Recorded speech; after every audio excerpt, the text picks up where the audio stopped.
Hey everyone, my name is Cody and I like to do DIY projects with solar panels and electronics in general.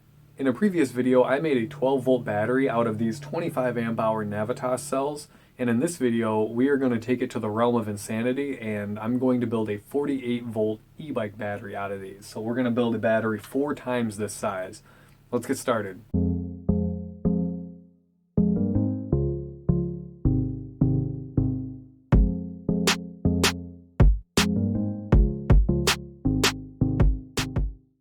So I think for the BMS, I'm going to mount that with some 3M VHB, some double-sided tape on the backside right here. And then this is our battery negative. That'll go right there. And then this will be for the connector for the actual, to the controller of the e-bike. So I think right here would work out pretty well. So I'm going to go ahead and strip these down. And yeah.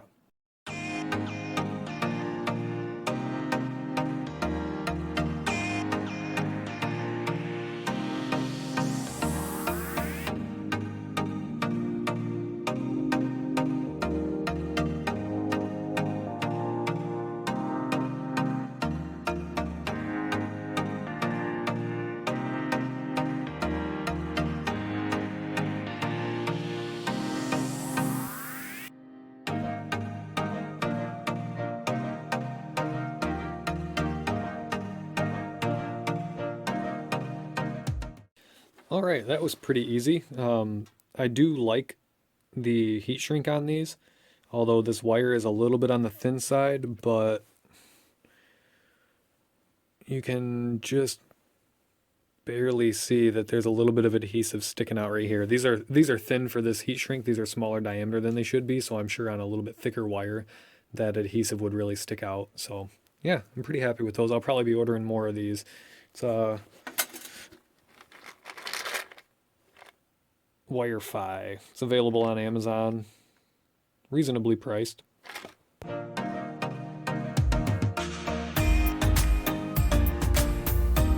Okay, now we can put the bus bars on.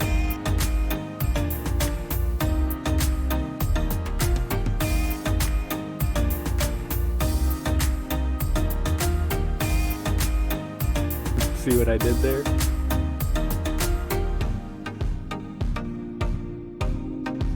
Alright, so now if we check with a multimeter, we should have two 8S batteries. 27.36, 27.36.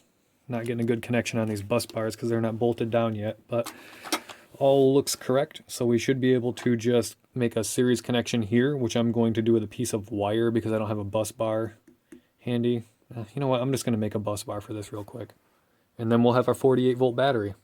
Alright, I got that bus bar finished up, and now in theory we should have a 48 volt battery.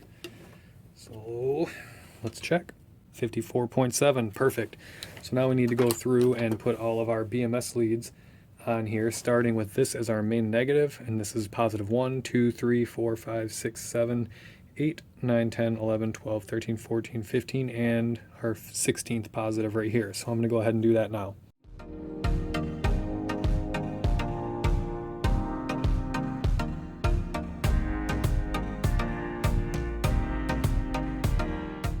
Alright, so I have all of my balance leads on except for my main positive and negative, so I'm going to go ahead and crimp on some wires right now.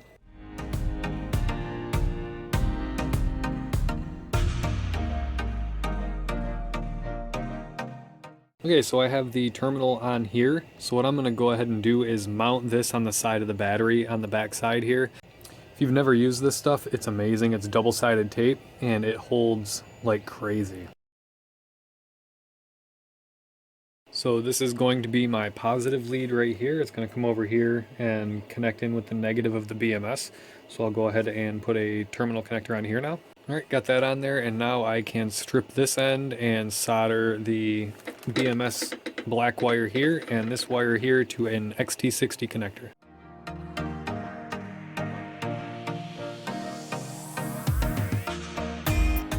Well, I'm riding the struggle bus with this one. I think I'm gonna try and tin this first and see if it makes it a little bit easier. I wish I had like 3 more hands.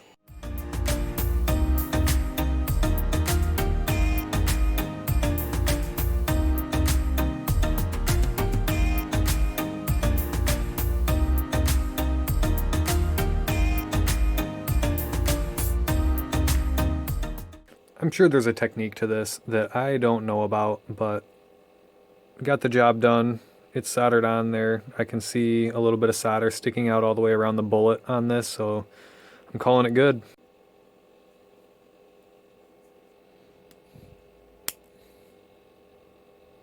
Fancy. Wish this negative wire wasn't sticking out here, but, well, gonna have to live with it.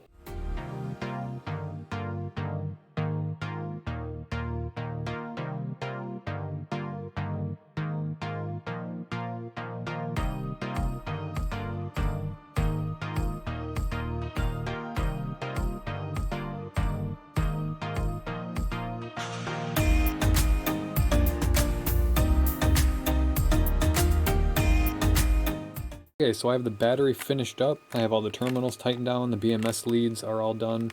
This is all ready to go. We have output voltage on our connector. And I went through and took some 1/4-inch aluminum plate and strapped that so I could have some compression on these cells so they don't bloat, because that's a very common issue. If you don't compress these, they will start to swell up as you use them over time.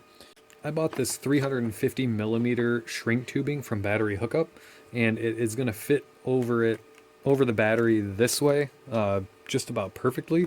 I've never done this before, so I'm going to wing it. You're supposed to just wing stuff, right? I'm sure I'll figure it out. So I'm going to go ahead and get this thing all ready to go now. I'm going to throw this on here and heat shrink it on.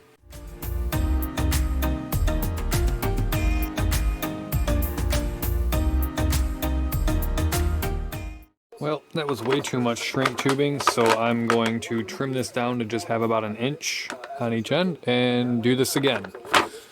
It's not a waste if you're learning, right? Alright, so now I have this set up to where it's just about 1 inch too long on each end, and I think that's going to work out a lot better. Let's try this again.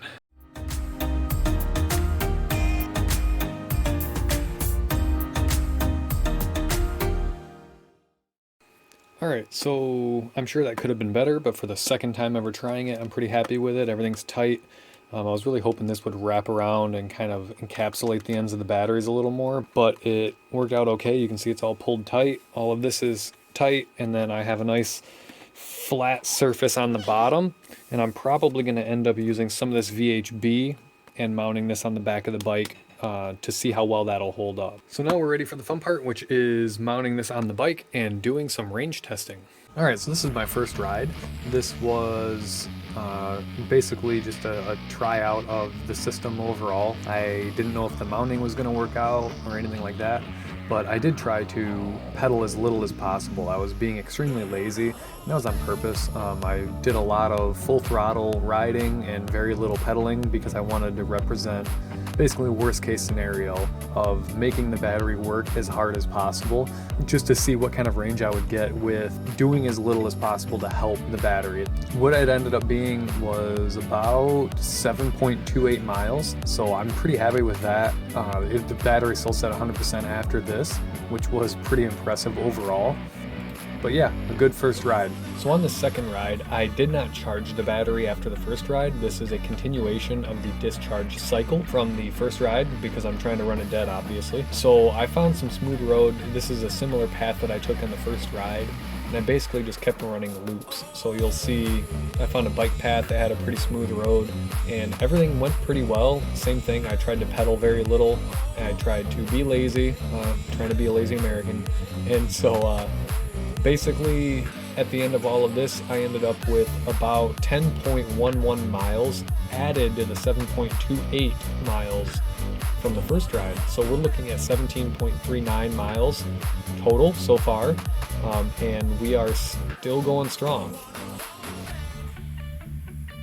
Okay, so admittedly, I did not expect to have to go out for a third ride to kill this battery, but, you know, it is what it is. I did a similar loop as what I did in the previous two rides, just kind of cruising around, seeing, you know, watching the voltage, making sure it wasn't going to drop off too quick. Being lithium iron phosphate, I knew it would drop off really fast once it started to. And on this ride, Map My Run messed up, so I didn't get a GPS total screenshot, but I did see that it was 7.2 miles total for this ride. expect a third ride, and I definitely did not expect a fourth ride, but here we are. And I made the determination on this ride. I was determined to kill the battery this ride, so I was gonna ride it until the battery shut off. And I achieved that, and so I was pretty happy with it, and overall it was a good ride. It was a nice day, sunny and everything, so it was enjoyable. However, I ended up having to ride 13.84 miles in order to kill this battery. Now, that was after riding all of the other rides, so my grand total for this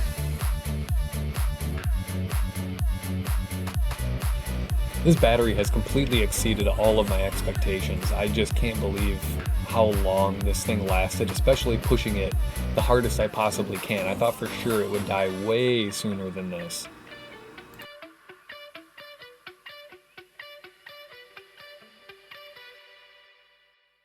So now the big question, how far did it go? And the total for this was 7.28 miles on the first ride, 10.11 on the second ride, 7.2 miles on the third ride, and 13.84 on the fourth ride. And like I said, this was pushing it as hard as I could, minimal pedaling, and making the bike do as much work as possible by going as fast as I could. And our grand total is 38.43 miles. And that's worst case scenario. So this battery will last longer if I pedal and if I go slower. If I go 10-15 miles an hour, I mean, I wouldn't be surprised if this battery would last 80 miles or more, because instead of pulling 15 to 20 amps at full speed, I'll be pulling like 3 to go 10 or 15 miles an hour. I mean, on PIS level 1, to go 10 miles an hour without pedaling, the bike only pulls 1 to 2 amps. So 25 amp hours at 2 amps is 12.5 hours at 10 miles an hour. That's like 125 miles. Ugh. Alright everyone, that's going to be it for this video. Hopefully this will inspire you to go out and build your own e-bike battery. It's a lot of fun, and it's very satisfying to know that you built the battery that's pushing you around. So I hope you all enjoyed, and I'll see you on the next one. Hey everyone, my name's Cody, and I like to do a... Now, in a previous video, I made a 12 volt... Now, building an e-bike battery...